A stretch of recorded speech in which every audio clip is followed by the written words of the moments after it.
Hello, everyone. This is Mr. Millette with an AP European History presentation. Today's presentation is all about the Protestant and Catholic Reformations in early modern European history. Rooted in reform-mindedness, increased literacy, increased accessibility to books and Bibles, and other developments of Renaissance Europe, the Protestant Reformation sought to alter the practices and the authority of the Roman Catholic Church. In retaliation, the Roman Catholic Church set out to reinforce its authority and its relative unifying presence in the entirety of the continent of Europe. Challenging religious leaders was not brand new in 16th century Europe.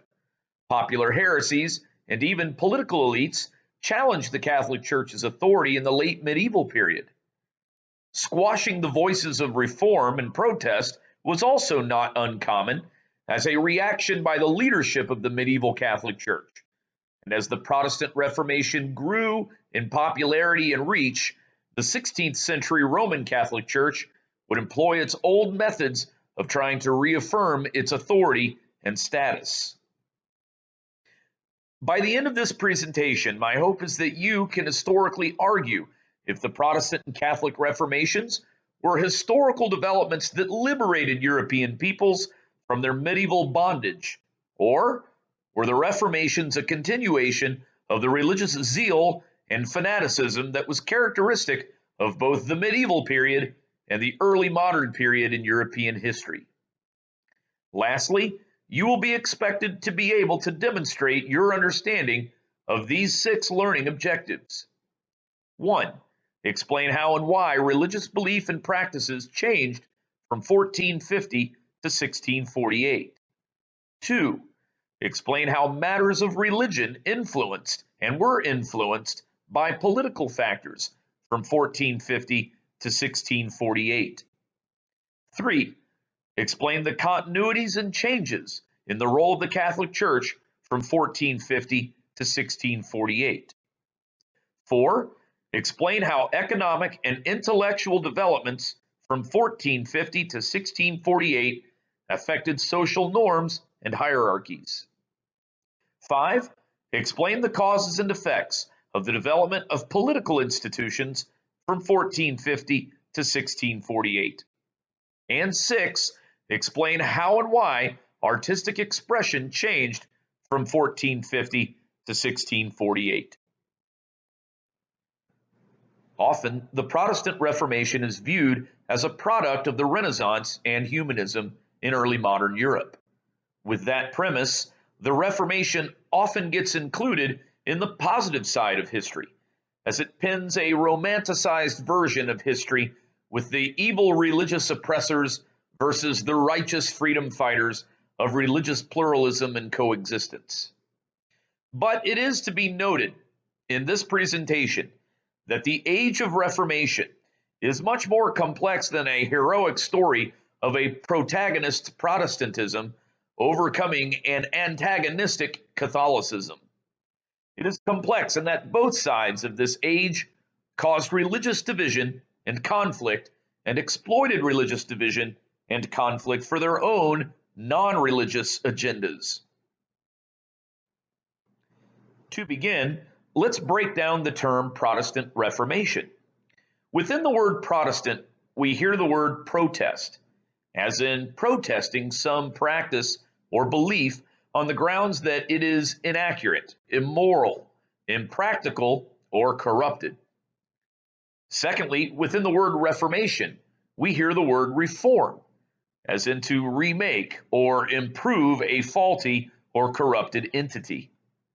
In essence, the Protestant reformers sought to identify the Catholic Church's abuses and protest those abuses in an effort to effect righteous change.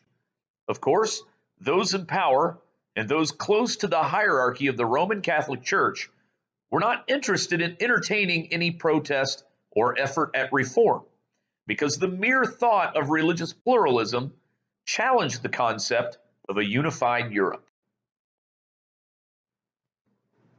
With the advent of the Italian Renaissance and Italian humanism, new views about humanity and the emphasis on human life being valued regardless of its relation to an afterlife, a modern European society characterized by questioning, criticism, and skepticism was set in motion. The Renaissance and humanism did not remain isolated to the Italian city-states, but rather became a European-wide movement. As the Renaissance and its humanist ideology diffused north, it took on new qualities. During the 15th century, a German by the name of Johann Gutenberg engineered the first printing press in Europe, and with that printing press, more Bibles and religious commentaries were published and diffused throughout Europe than ever before. Much like the Italian humanists, who sought an improvement in humanity, Christian humanists of Northern Europe sought spiritual improvement so as to improve Christian society and make people better Christians. With the printing press, Christian humanists published Bibles printed in vernacular languages, as opposed to Latin, breaking up one of the religious monopolies long held by the Roman Catholic Church.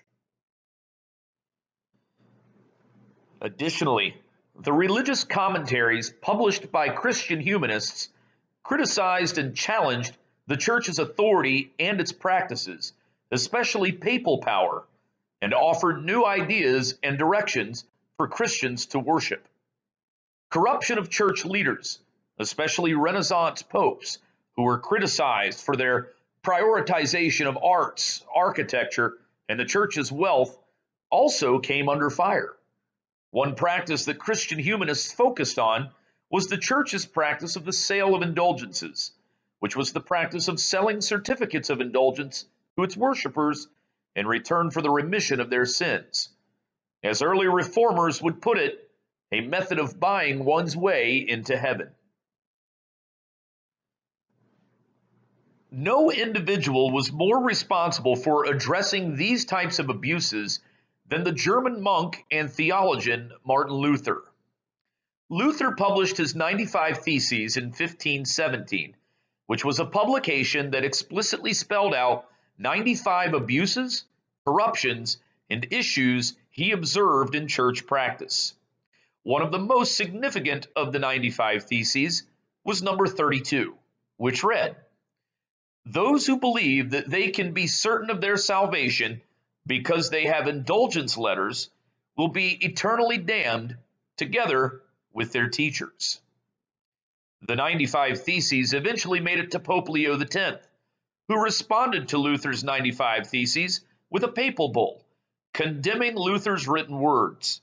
In his papal bull, Exsurge Domine, the Pope pontificated, "We condemn, reprobate, and reject completely each of these theses or errors as either heretical, scandalous, false, offensive to pious ears, or seductive of simple minds, and against Catholic truth." The Pope also demanded Luther's presence at the Council of Worms in order to give him a chance to recant his claims.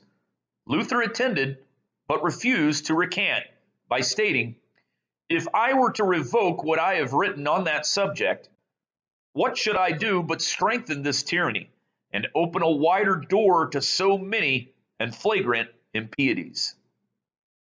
As a consequence, Luther was excommunicated from the Roman Catholic Church.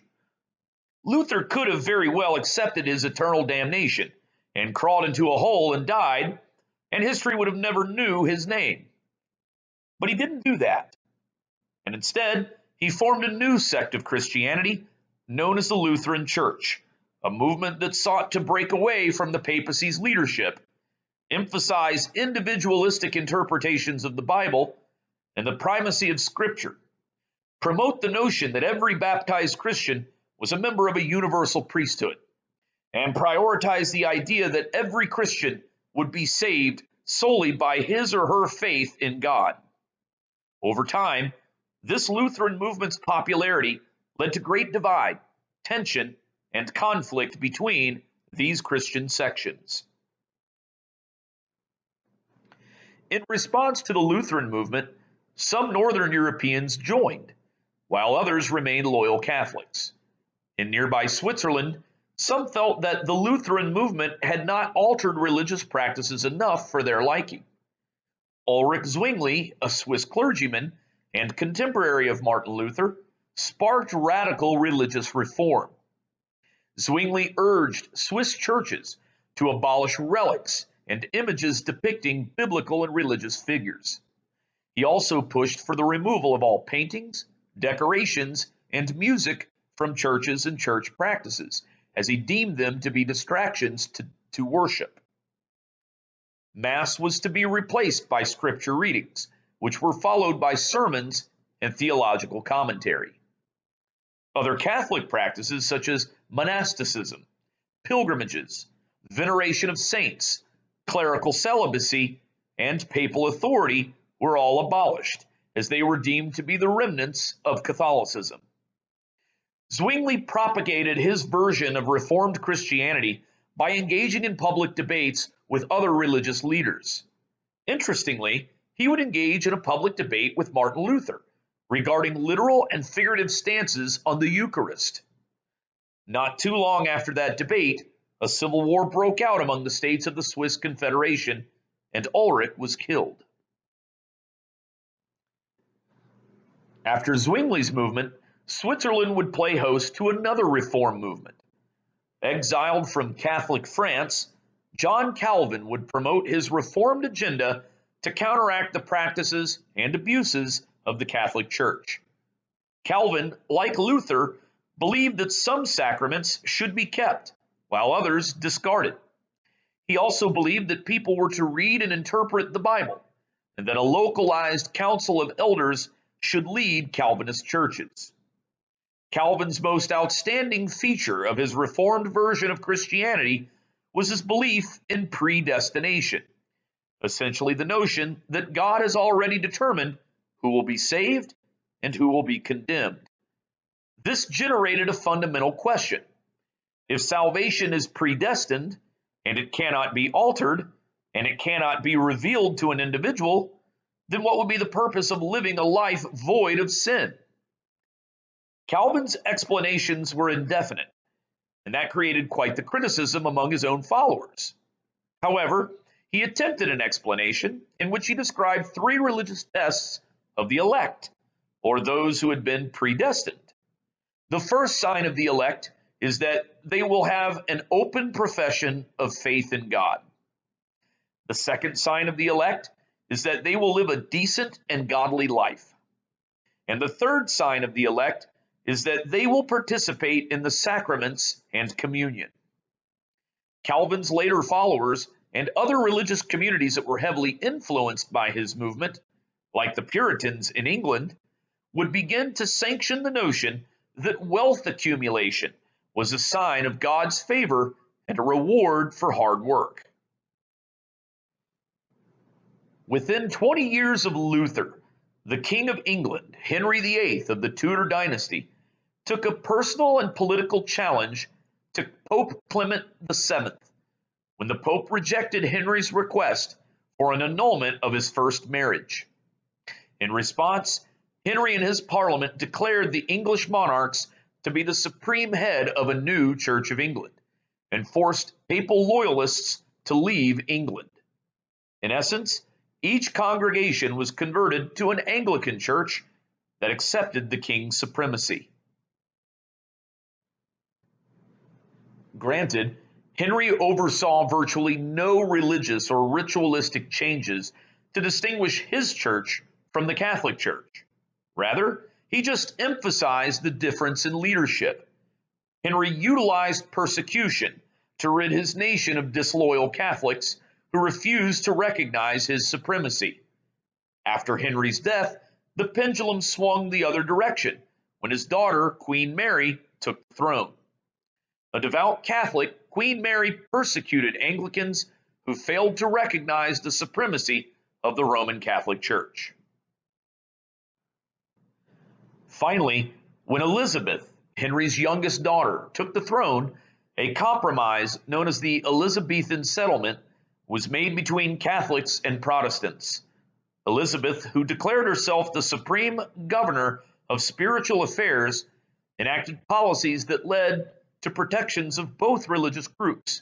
She worked hard to quell the tensions between them, a sort of religious coexist bumper sticker that enabled a brief period of religious pluralism in England. In fact, after Elizabeth's death and the rise of the Stuart dynasty, English Puritans would come to challenge monarchical authority of the new royal family in the first half of the 17th century. Back on the continent, France would experience religious division and conflict along the same Protestant and Catholic divide. France's long history of being a devout Roman Catholic nation was challenged in the second half of the 16th century. The marriage between Catherine de' Medici, the Florentine and devout Catholic daughter of the wealthy Lorenzo de' Medici, and the Valois king of France, Henry II, solidified the political leadership as one of devout Roman Catholicism. However, brewing throughout northern France was the Calvinist-influenced Huguenot movement. The Huguenot movement was the most popular and successful Protestant movement in French history, as it would remain as a challenge to the monarchical authority throughout the early modern period. The first major shot at the Huguenots came in 1572 in what would be dubbed the St. Bartholomew's Day Massacre. Catherine's daughter Margaret was to marry Henry of Navarre, and on her wedding day in 1572, Catherine ordered a massacre of thousands of Huguenots attending the wedding in Paris. Henry of Navarre was a leading political figure of the Huguenot movement. Much to Catherine's chagrin, Henry would survive the massacre and remained married to Margaret. This wedding, coupled with this massacre, inaugurated a near 30-year religious conflict between French Catholics and Huguenots, known as the French Wars of Religion. Catherine's son and eventual King Henry III led violent campaigns against the Huguenots, as he believed them to be a threat to his rule. But a more immediate threat came from the Catholic League, headed by Henry of Guise, a nobleman who took issue with the fact that the royal Valois family had allowed Margaret to marry a Huguenot, Henry of Navarre. So, Henry of Guise and the Catholic League sought to ensure that only Catholics would ascend to the French throne, and even align with Spain's King Philip II. Henry of Guise marched on Paris in defiance of King Henry III's orders, and in consequence, King Henry III had Henry of Guise assassinated in 1588. The very next year, King Henry III would be assassinated by a devout Catholic seeking revenge against the king for his role in Guise's assassination. With the two Catholic Henrys out of the way, this yielded the rise of Henry of Navarre to become the King of France. Remember him? The Huguenot husband of Margaret? Remember her? The sister of the late King Henry III and the daughter of Catherine de' Medici? So, Henry of Navarre became known as King Henry IV and became the first of the new French royal family, the Bourbon dynasty. All these Henrys and all this conflict. European history has an original name for this portion of the French Wars of Religion, the War of the Three Henrys. King Henry IV passed the Edict of Nantes in 1598, which granted the Huguenots the right to worship in public in France. For a brief period of French history, a sort of religious coexist bumper sticker allowed for religious pluralism. In the Holy Roman Empire, which included the powerful state of Austria and dozens of other German states, including the state of Saxony, where Lutheranism had been spawned, religious division between Catholics and Protestants was on the rise. The Habsburg dynasty, housed in Vienna, Austria, with political rule over the Netherlands and Spain and all of Spain's overseas colonies, stood in the way of the growing Lutheran movement. A difficult thing for the Habsburg Emperor Charles V to do was to keep order in such a divisive empire. He forged the Peace of Augsburg in 1555 with the Protestant League of German princes who were supportive of Lutheranism to the extent that it combated Habsburg authority. This officially recognized Lutheranism as a sect of Christianity within the Holy Roman Empire, and for a short period of time, yet another coexist bumper sticker was placed in Europe in the 16th century. In many ways, Charles V had to vie for peace, as an emergent and encroaching Ottoman Empire threatened his realm. By the end of the 16th century, the Roman Catholic Church was no longer the cultural unifier it had been for the past millennia. The Catholics and the Pope did not remain idle and just simply watch the northern portion of Europe fall to Protestantism. Rather, it fought back and tried to reclaim its monopoly on all of Europe. But as the Lutheran movement and the English Reformation popularized, new Protestant movements, such as the Calvinist and Anabaptist movements, which refused to recognize subordination of their churches to their respective states, the leaders of the Catholic Church had to become more adamant in their counter. In the second half of the 16th century, the Pope and his leadership inaugurated the Counter-Reformation, or sometimes referred to as the Catholic Reformation, in order to combat the success of Protestantism.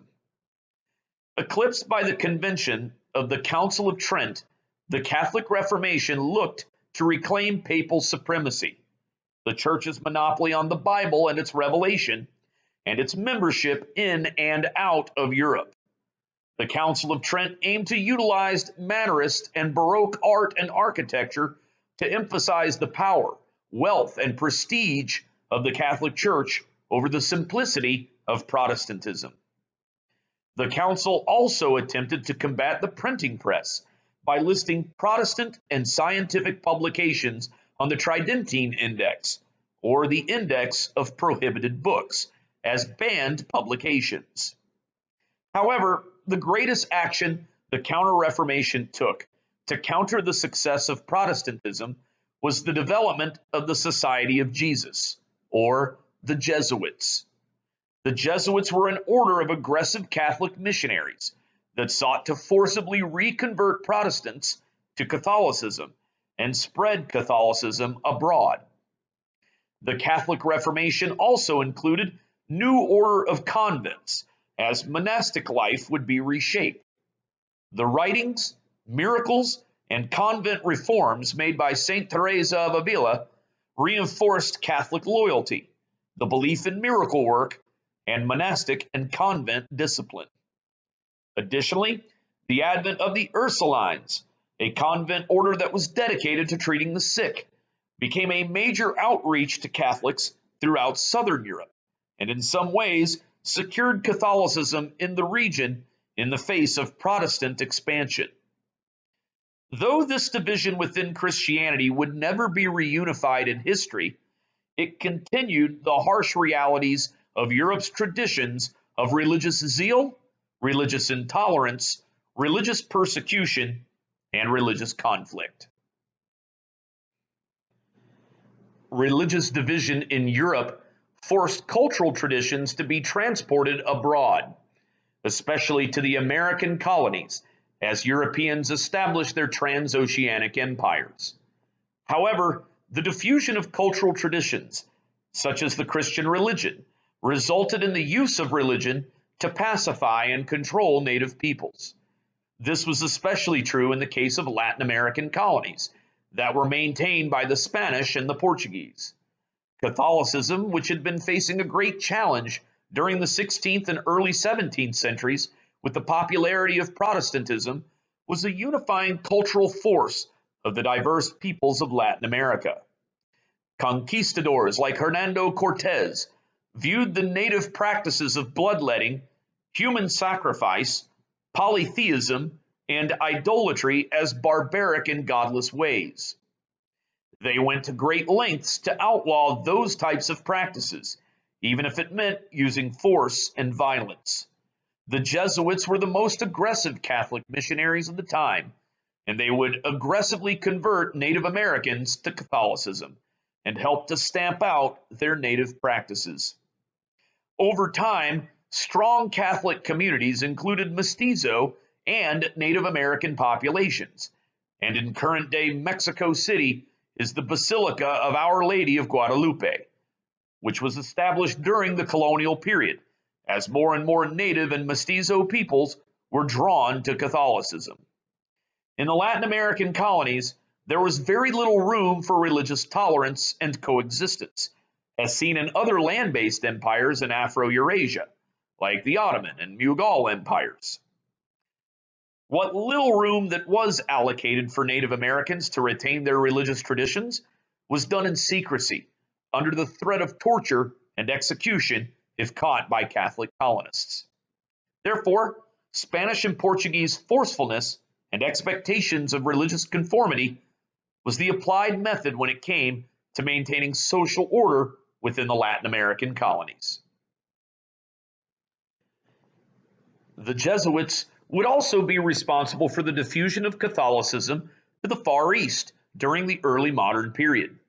At that time, Italian Jesuit missionary Matteo Ricci set out from Lisbon, Portugal, and sailed around Africa, then temporarily stayed in Goa, India, and ultimately arrived in the Portuguese section of the Chinese port city of Macau. At the time, the Ming Dynasty was reluctant to let foreigners into China, especially if it was for reasons other than trading silver with the Spanish or luxury goods with the Portuguese. However, the Ming Dynasty allowed Ricci to enter the country and establish a missionary post. Ricci worked hard to gain the favor of the Ming Dynasty by sharing scientific instruments, maps, and classical works with Confucian scholar bureaucrats. He learned Mandarin and was inquisitive of Confucian teachings. He even published The True Meaning of the Lord of Heaven as a treatise that compared the teachings of Jesus and Confucius in an effort to expand the appeal of Catholicism in China. In spite of his efforts, Ricci had limited success in establishing Catholic churches and making large numbers of conversions in China, as many Chinese were intrigued by him but were not ready and willing to accept Catholicism as a replacement or blended faith with the faiths and ideologies historically present in China. Another Asian society that adopted restrictive and isolationist policies was the newly unified state of Japan. Prior to the 16th century, Japan had been in an elongated period of civil war, known as the Sengoku period. During that time, the first Roman Catholic missionaries attempted to convert Japanese people to Catholicism. Like Matteo Ricci, who had traveled to China, Francis Xavier traveled to Japan in hopes to make conversions to the Japanese.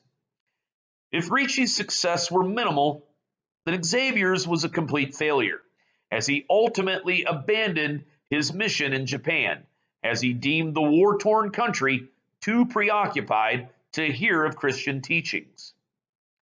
Late in the 16th century, Catholic missionaries and Japanese converts faced persecution and were put to death. After 1600, the Japanese islands were unified under Tokugawa Ieyasu and the establishment of the Tokugawa shogunate. Once again, Europeans attempted to spread Catholicism into Japan, but the shogunate would not allow for its diffusion. The Tokugawa shogunate enacted its foreign policy of isolationism, known as the Sakaku. In fact, during this time, the anti-Christian campaign in Japan intensified, and many missionaries and Japanese converts would be put to death by the method of crucifixion. Religious division within Europe certainly motivated religious diffusion to Europe's colonies and places of interest abroad. Some religious groups within Europe gained popularity out of their ability to challenge their governments. Likewise, many governments exploited religious conflicts to fulfill their own political and economic interests. No better example of multiple states and their governments exploiting religious division and conflict for their own political and economic interests was the devastating 30 Years' War. What began in 1618 with a Protestant revolt in Bohemia, the modern-day Czech Republic, against the Holy Roman Empire and the Catholic Habsburg dynasty morphed into an elongated and demographically destructive 30-year conflict. The 30 Years' War was the deadliest conflict in European history until the Great War, otherwise known as World War I. The alliance between the Catholics of the Holy Roman Empire and Spain and their encroachment into the Protestant lands of Northern Europe put states like Denmark and Sweden on high alert.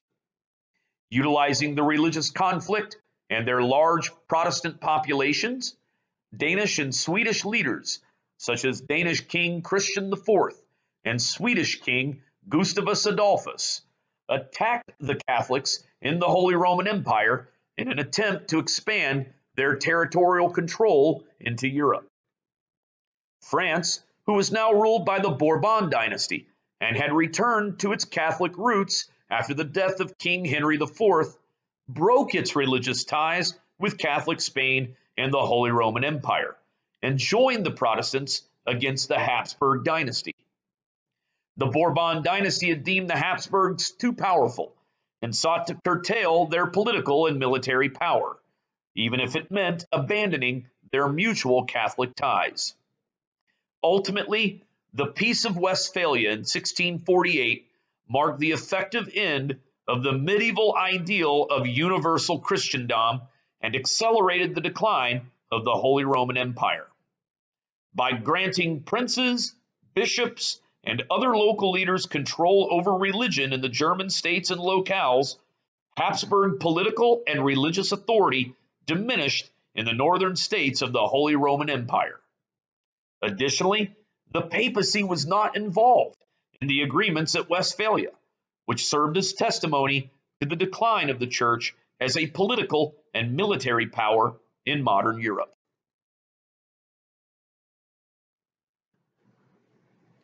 The division within Christendom also affected European social norms, hierarchy, and patriarchy.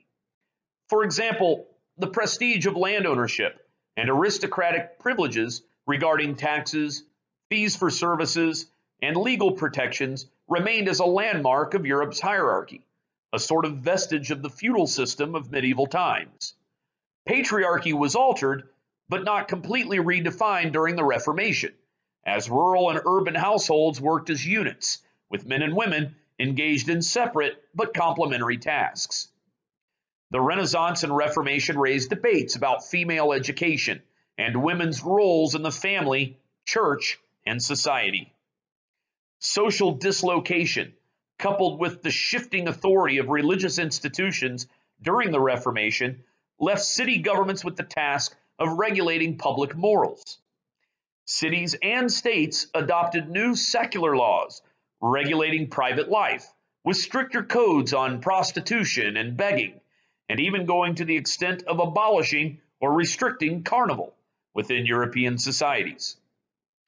Local and church authorities continued to enforce communal norms through rituals of public humiliation, like the practice of chivalry, where religious enemies would be followed and mocked by crowds chanting their sins at the offenders. In the most theocratic Calvinist and Puritan communities, public whipping and branding became methods of public humiliation. One thing that remained unchanged in the Age of Reformation was the religious zeal and violence enacted against religious dissenters. Witchcraft became the greatest charge for both Protestant and Catholic institutions and states. The accused were predominantly impoverished and outcast women. Consider, if not for the reform movements of early modern Europe, perhaps Europe could not have progressed into the more secularized, logical, and reasoned society it would become. On the other hand, perhaps it would not have underwent the magnified religious turmoil, conflict, zeal, and intolerance that it experienced as well. Consider, In what ways did the Reformations liberate Europeans from its medieval backwardness? But in what ways did these Reformations reaffirm Europe's traditions of religious violence and hysteria?